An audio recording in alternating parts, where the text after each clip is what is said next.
Drew here from Drew's Crochet, and in today's video we're going to be looking at how to do a seamless colour change in Amigurumi.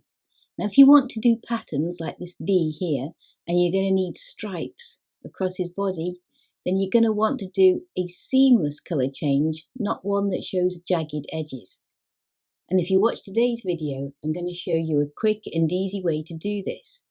Now if you like these videos and you want to see them as soon as they come out, then please remember to subscribe underneath and hit that bell down there, and then you'll get them as soon as they come out. Okay then, let's get started. There are lots of different ways that show you how to do this on the net, but I find that the following is the quickest and probably the best way. You get the best results from this. So what we do is come up for your first colour change in the pattern.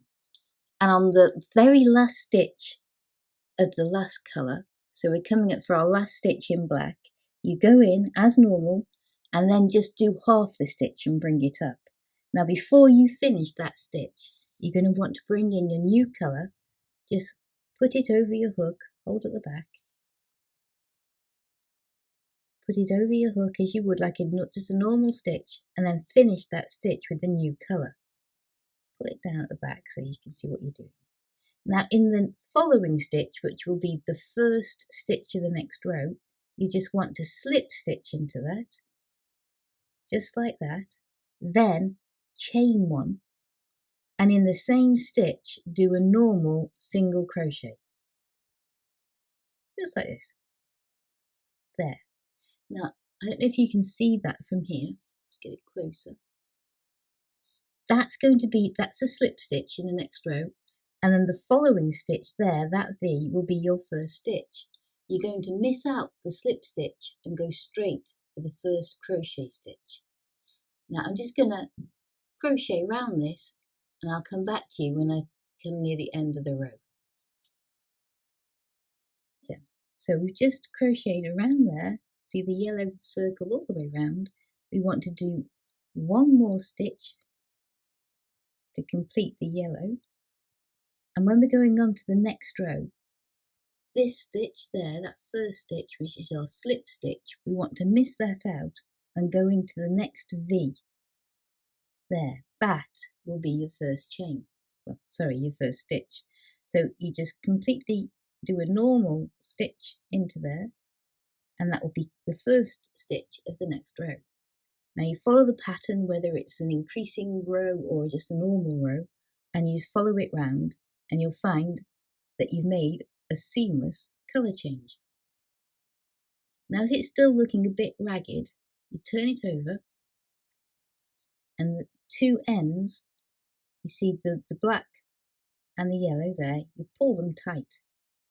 When you pull them tight, it pulls all the wool into the right places, and you'll find it's a perfect seamless colour change.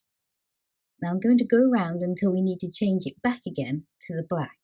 Don't cut the black thread off, leave it on because we're going to use it again when we come back round again. Okay, so I've gone round and finished the yellow segment off, and now we want to rejoin the black to do another black stripe. So we're going to do exactly what we did here. We're going to go into the last stitch of the yellow, do a half stitch, so we pull one yellow bit up, then take up the black thread, which is still attached because we didn't cut it off last time, and finish that stitch off, like that. So now we have a black thread on the hook. You want to go into the first stitch of the next round, and instead of doing a full crochet stitch, just do a slip stitch, just like that. Do one chain, and in the same stitch as we did the slip stitch, do a single crochet, like that. Now then, we're going to just carry on now in black all the way round until we get to the end stitch again. Make sure everything is nice and tight behind. You can pull it on all the stitches. That's a bit difficult because you've already got it attached. So you just pull that in and then keep it all beautifully straight on the front. And I'll show you again when we get round to the end of the row what we do. So now we've done one row, one round of the black, and we've got one stitch remaining. So this is just to remind you what we do at the end of that round. We finish off, so you make sure the black is there, but that first stitch of the black, that was a slip stitch. So you want to miss that and go to the first stitch, which we chained at the beginning. So you just do a normal stitch into there, and there you've joined it up, and it's a perfectly seamless colour change.